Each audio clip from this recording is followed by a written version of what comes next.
moment 3, process 2 finish its quantum. In the ready queue we have process 1. Process 1 will start running. Process 2 goes back into the ready queue.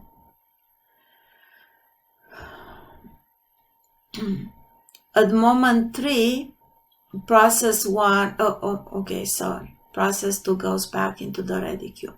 Now we have process 1 executing. It's executing from 3 to 4. And at 4, process 1 is done with its execution because we consider that it has only 3 units as a CPU burst, for the CPU burst. At moment 4, we have process 3 arrived in the ready queue. So now in our ready queue we have process 2 and 3. 2 is in front of the ready queue, 3 it's after the ready, 2. So we schedule process 2. So you can see process 2 goes from 4 to 5. After the switch we have process 3 in the ready queue. At 5 we preempt process 2 and schedule 3. So now we're gonna have process 3 from 5 to 6. At moment 6, process 4 arrived in the ready queue. So we consider that in the ready queue we have process 2 and 4.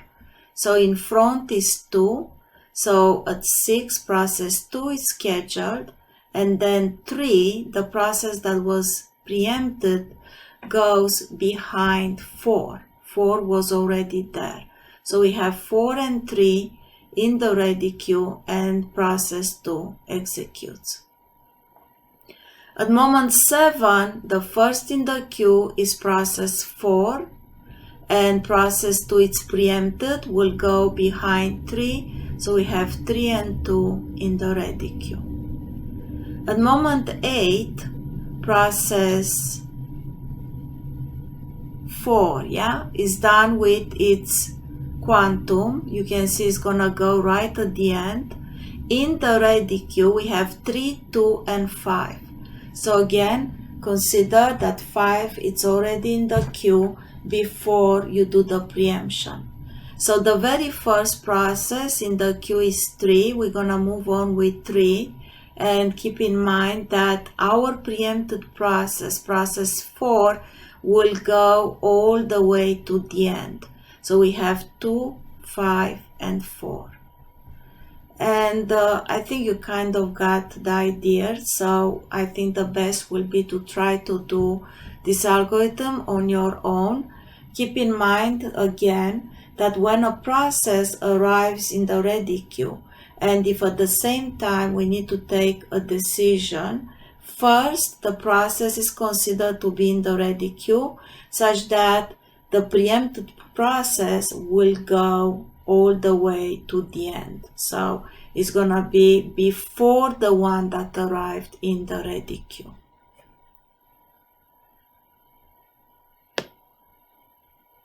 You definitely need for the quiz to practice couple of times. There is already an example posted on the course website. So the first thing will be to go over these diagrams on your own, and next to use another scenario, another table with arrival times, and try to do that as well, cover that as well. Okay, now let's move on to multi-level scheduling algorithms. Multi-level is because we have many queues, and between these queues we have priorities.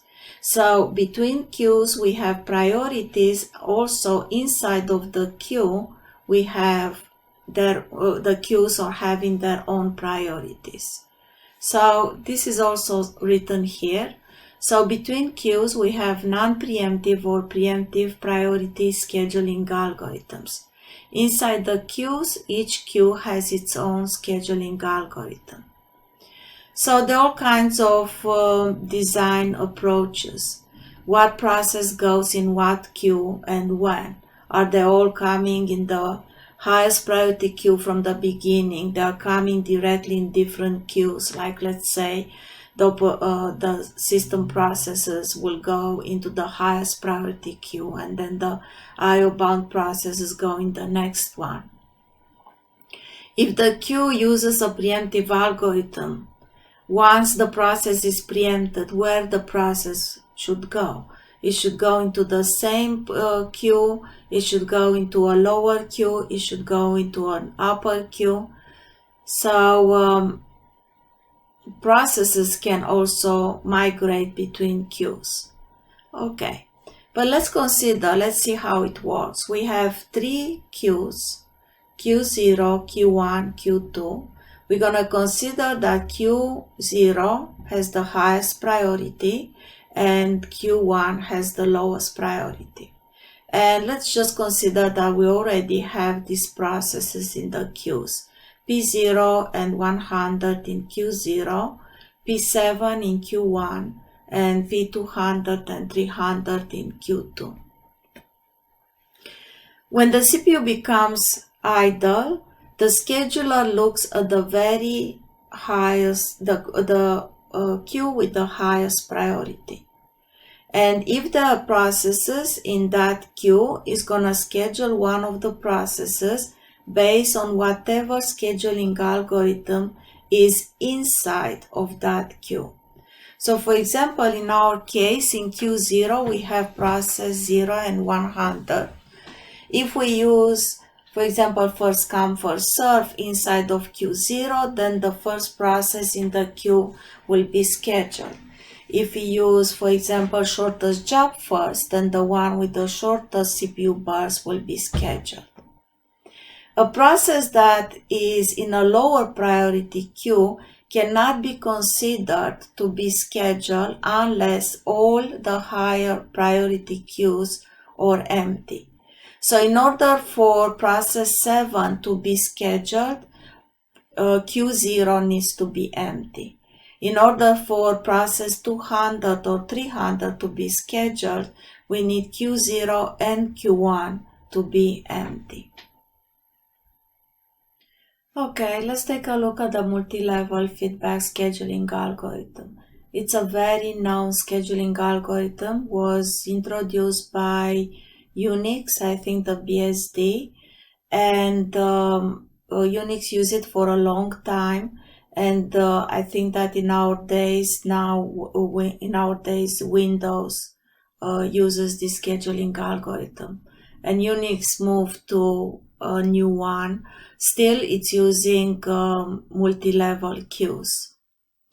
So I will let you read all the theory that it's in here, and I'm just gonna go directly to the characteristics.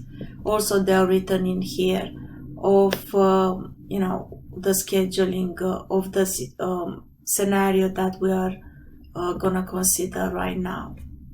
So we have our table. We're gonna consider that we have 3 queues. Q0 has the highest priority and Q2 has the lowest priority. I forgot to mention here in Q0, I think it's mentioned above, but let me mention again.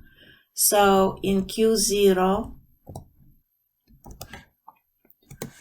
we're gonna use a round robin scheduling algorithm with a quantum of 1.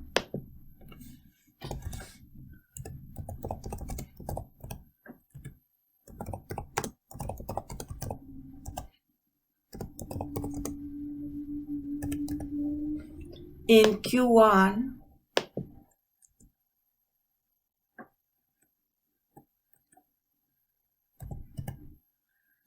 we will use round robin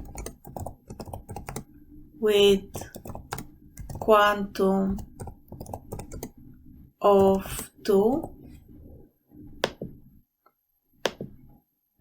and then in Q2 we're gonna use a non-preemptive scheduling algorithm, which is first come, first serve. What else is characteristic to this algorithm?